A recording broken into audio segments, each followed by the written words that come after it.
was so life-changing. That's what I learned in Vipassana. I low-key feel like I look like a clown. Yes!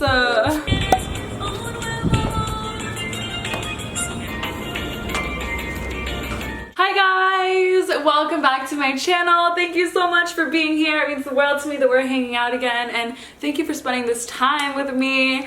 Today I'm gonna be caking my face like a pro, maybe not, but I'm gonna try. I don't really wear that much makeup. I've just been putting concealer on my scars, as you can see them in all of their glory. I think I want to do a kind of Audrey Hepburn inspired look, do a little cat eye because I don't normally do that, and it's a pretty natural looking makeup look. So let's just get a picture for inspo. I might be just really pushing it right now because I don't know what the hell I'm doing, you know? This is what I do when I get nervous. I fake laugh and I think that I'm funny. Ooh, she is so cute. Okay, we're not doing Audrey Hepburn. It looks really nice, but I can't look that perfect and flawless and matte. I have pretty dewy, oily skin. Anyways, let's just start off with this Glossier primer. My clean hands. I don't let anyone touch my face unless their hands have been freshly washed, and even then, I'm just like, just don't touch my face. I am recovering from clogged pores and acne. I've been using this cream that my dermatologist gave to me, and it makes my face a little bit dry, so it's really nice putting this moisturizer on beforehand just to, yeah, give it some moisture, man, before we start caking it up. And it's lasted me so long. And I will always... Okay, messy ponytail. Now what do we do next? Some concealer. This is by Milani, which I heard is a vegan makeup brand. I really hope that it is, man. I'm just like, can I trust the internet? Is this how you do it? Wait, you put concealer on after your foundation. Okay, it's fine. We're gonna come back to that, and for right now, I'm gonna use this Tarte Amazonian Clay foundation. So I got my beauty blender, it's kind of wet. Also, I started doing my nails again recently, and it just makes me feel more in touch with my femininity, and it just makes me wanna be like even more expressive, like, ooh, yes. And I don't associate femininity with being a woman, you know? Like, it's just a kind of energy that can be invoked. I have such a big scab on a pimple right now. Okay, we're gonna blend this in. What songs have you guys been listening to lately? I love indie music. As you guys know, my Spotify Discover Weekly playlist just fucks it up every time, and it really knows me, so I love finding new music through that. But I'm really curious what you guys listen to. I also really like piano music, just really grimy, rough DIY songs. I really like people just messing around and creating a really wonderful tune, you know? I don't like pop music, I'm sorry. I only like it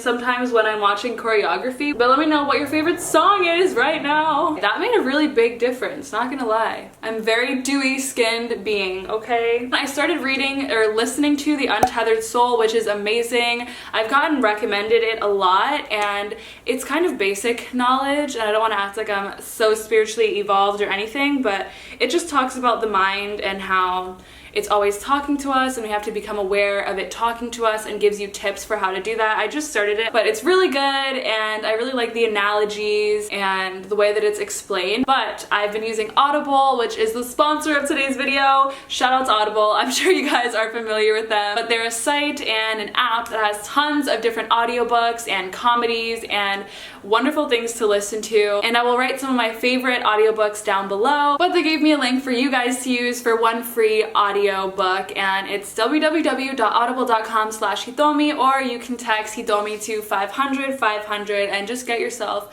a free little audiobook. I love it for on the go. I've been using Audible for a while, and I like that it's an online website and an app, so anyone can use it.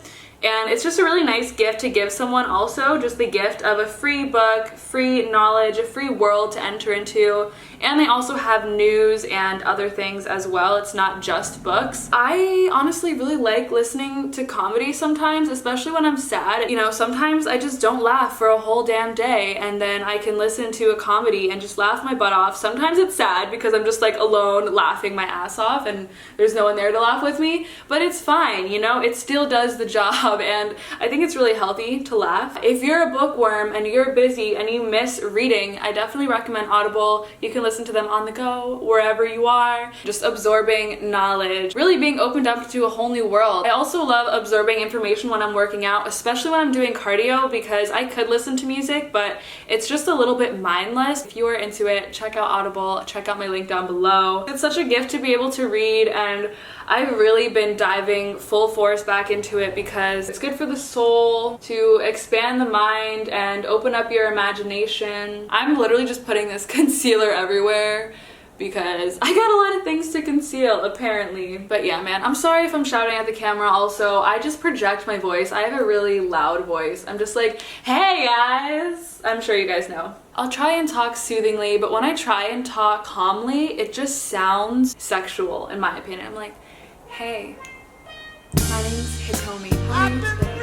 I don't know. Does my face match my body color? I have primed myself, foundationed myself, and concealed myself. I actually really like this Milani Light Lifting Concealer.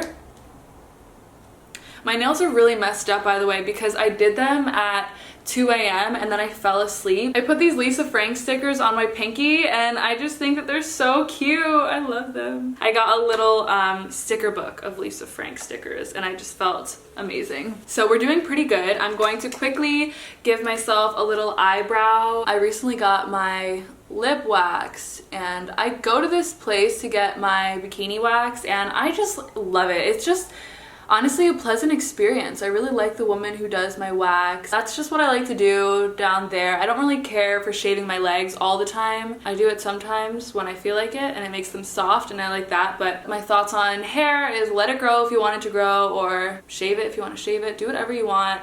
The whole point is that you should be able to choose what you want to do with it. So I'm not going to say that it's so anti-feminist of you to be shaving your legs or like trimming yourself. Like, girl, do you, or boy or boo, whoever you are, do whatever you want with it. That's the most empowering thing. And the same thing with nudity. Some people are empowered by modesty and some people are empowered by nudity. I can never get them to look the damn same. When I was younger, obviously it seemed like such a requirement to always be shaved.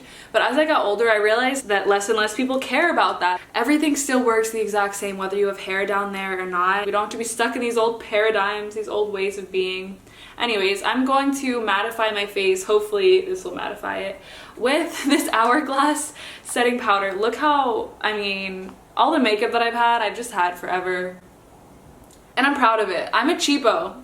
And I will be a cheapo no matter how much money that I have. And it's not because I have a scarcity mindset, but I just try not to be a wasteful person. Like, I don't need to be buying a $2,000 gold necklace with my name on it just because it's trendy. I just rather save it for a rainy day. And I love going on trips and traveling. And oh my god, this is so orange. Ooh, honey. Can I make it work? That is the question. I also, speaking on hair, it's funny how different women have hair in different places that they have to get removed, because I was just talking to my sister on the phone and she's Lebanese and she has really strong sideburns and she just got those waxed, but I forgot that that's a thing. You know, some people get their sideburns removed, some people have hair on their chin. But for me, I feel like I have the Asian gene for hair. I'm Japanese and Venezuelan and I don't get hair like on the top thigh of my leg. It's only on my calves, but then on the whole top part of my leg, it takes months for hair to grow there, which I think is interesting. Just anytime that I speak about hair or empowering the feminine and the masculine, people ask me about feminism. They ask me if I'm a feminist or if I identify with that, and the only reason I think I have such an open mind about people choosing what they want to do, what they want to identify as, isn't necessarily because I'm a feminist, and I don't really know that much about feminism, honestly, but it's just because I see everyone as so much more than these bodies and these paradigms and societal norms, because if you go somewhere else, it'll be completely different. So what does that say about what we think is normal? Like, it's just a matter of perspective and experience and conditioning. So yeah, I really just see everyone as spirits in these human bodies. It's really not that big of a deal. Like, it shouldn't affect anyone else's life that much. And the fact that it does, and people hate or shame people who grow out their hair or people who are trans or whatever, I'm just baffled by the fact that there's even any hate toward people who are different. Like, I just think that's so clearly coming from a space of fear. Like, oh, they're different. They're doing something that isn't normal. It makes me uncomfortable. I'm gonna shame them. I just don't understand that. I don't resonate with it. I'm not here for it. I don't live for it. And that's what I have to say about that. I think it's really just because this society is so obsessed with appearance that, like, it really does matter to us how someone looks and how they're presenting themselves. But there's just so much more to the story, man. Okay, I'm doing a little bit of blush right now. But the Pride Parade was on Sunday, and it just made me so happy. I just wanted to cry. I genuinely teared up several times throughout the day because of how beautiful it was to see everyone supporting each other and showing so much love and being different and celebrating all the differences, while at the same time, I don't want to shut anyone out who doesn't have the same beliefs as me. I'm not opposed or hateful towards anyone who doesn't see this world the way that I do, because I just want to have compassion to wherever anyone is at their level of consciousness. Why would I get angry at you for what you have been conditioned to believe or what makes you feel good? I'm just gonna listen. Plus, only surrounding yourself with people with the same beliefs as you doesn't always help you grow either. I mean, it definitely can and gives you space to practice and carry out your beliefs, but it really opens your mind getting other people's perspectives. It also helps you just have awareness and compassion and patience and understanding. Did I already say that? To listen to someone who has the complete opposite beliefs as you and not just try to jump down their throat and say that they're wrong. It's like, okay, I want to be heard out, so I'm gonna hear this other person out. It's really cool. It's a practice, you know? And that's what the practice is all about, man. It's not about being in this happy bubble all the time, but learning how to accept the times that you're not happy, accept when shit does hit the fan or when people aren't in alignment with you. How much can you remain calm? How much can your mind remain equanimous? And that's what I learned in Vipassana. Some of you are probably cringing at how I'm doing this makeup right now.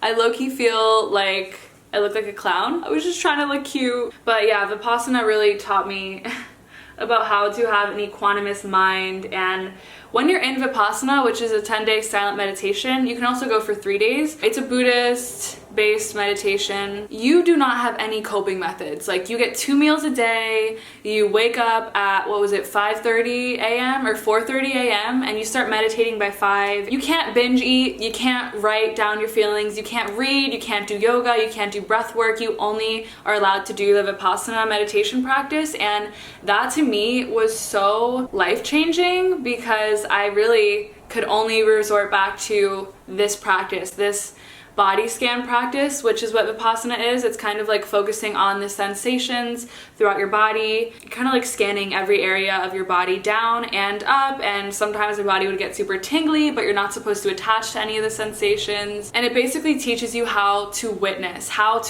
the sensations and the thoughts and the feelings without reacting to them. And there's literally nothing you can do, because for I think the last 3 days, you're not even allowed to leave or move the meditation hall. These meditations would be like for an hour at a time, so you were allowed to go to the bathroom before, but then once you were in this 1 hour meditation, you weren't allowed to move or leave. So just sitting perfectly still, even when your knees are burning or your back is hurting, and just not moving a freaking muscle, that will definitely teach you something, you know, how not to react. And it's a practice that you take with you throughout your entire life. Like, when you're on the subway and someone's pissing you off, are you going to get heated and get angry about it? Or are you just going to sit there and just observe without any attachment, not obsessing over it, realizing that if you did react, it would only hurt yourself? Same thing with your family. I think everyone has family issues. I mean, most people have some kind of triggers, or, you know, family situations aren't the most pleasant, and those can be extremely triggering. And doing this meditation, I feel like, just helped me deal with my relationship with my mom a lot better. And not that we have a bad relationship, but moms are just moms, and no matter how old you get, they'll always try and mom you, you know, and tell you to wear a coat or tell you to put your sunscreen on. It's like, okay mom, I'm an adult, I live on my own now, like, I've been taking care of myself. But they'll always be your mom, right? I haven't really been telling you guys what I'm doing, but I don't think that you really want makeup advice from me anyway, because Homegirl doesn't know either. By the end of the week, you complete 100 hours of silent meditation. There's no talking. I feel like I lost so much weight after I did that because I was in Japan, in Kyoto, and it was all carbs, no oil, no fats. It was literally brown rice, soba noodles, potatoes, salad, and I swear I lost like 5 pounds after that. Your girl was hungry. I'm gonna attempt to do a cat eye. Let's see. Ooh, I think it's coming together. Okay, I'm not that impressed, but damn it, I feel like I look the exact same as when I started this video. Wow, being able to do makeup is really a skill, one that I have not yet acquired, but so much power to you if you are good at makeup. Holy cow. I think I'm just gonna put some gold on my eyelid because I think that we just need some gold up in here. It just really, I think, complements brown eyes. Someone told me that if you have a song stuck in your head, all you have to do is listen to it and it'll go away. But that's not true. It didn't work. Love you, I will always. So I'm using this old Naked palette that I got when I was like a sophomore in high school. And I'm just gonna take this gold and use it as a little bit of a highlight. Ooh.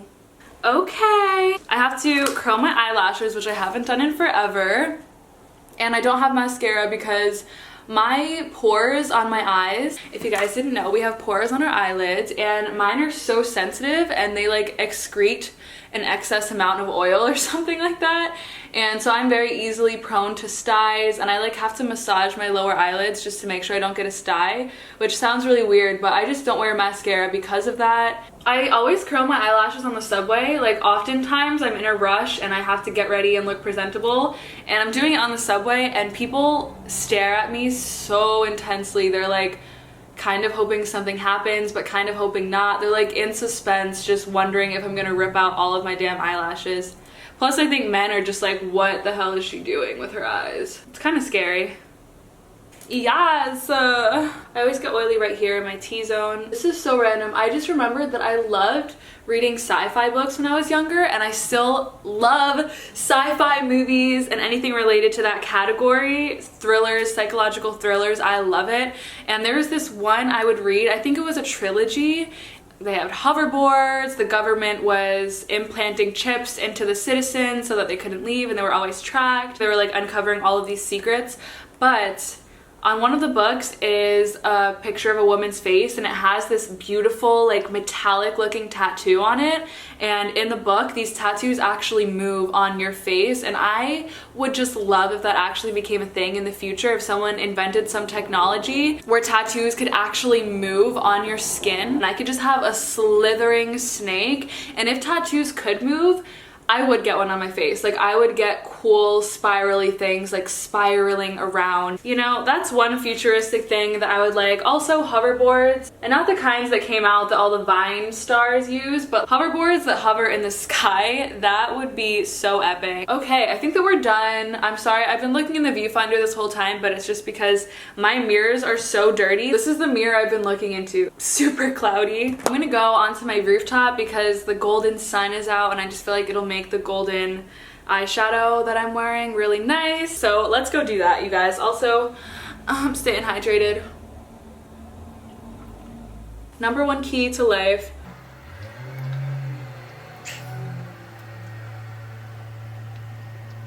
Another thing that I'm excited to have in the future, potentially, apps that actually can give you an x-ray of your body and you can instantly know if you have a broken bone, or just easier ways to do MRI scans. As far as the medical world, I think that we're gonna make really big improvements, or this is just what I would like for the future, like really big improvements in medical diagnosis, technology, because if there's one thing that continues to improve over time, I really do think it's like our medical technology and just advancements in the medical world in general. Anyways, let's go upstairs. I'm gonna stop talking about random shit that I don't know about. Haha. We're outside. I truly love my roof. I feel like I always have something to do because I have a rooftop. Yes, so here's the finished makeup. I am not a beauty guru.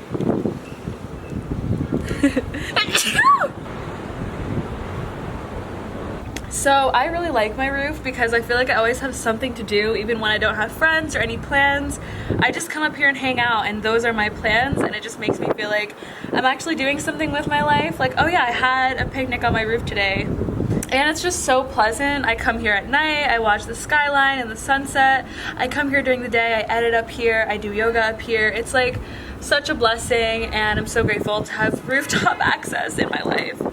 My neighbors are probably watching me right now and thinking that I'm very strange. Yeah, I am strange. Oh God, I feel blessed by the sun, and I feel my skin just rejoicing in its absorption. It's just like, ah. We used to worship the sun, man. I wonder if I did this makeup every day, if my personality would change, like if I would really feel myself. I would probably, first of all, get better at it, but I would probably carry myself a little bit differently in the world if I always was like caked up and put together, but I just don't have time for that, and I like showing my true self. And then surprising people when I do wear makeup, they're like, oh, you clean up nice. I'm just like, thanks. Thank you guys so much for watching, for hanging out with me, and thank you for being wherever you are in your life. Just know it's exactly where you're supposed to be, and be open to all the omens. I love you guys. I'm giving you like a really big virtual hug right now. Like this video if you like it, and I'll see you in my next one. Peace out, homies. Bye.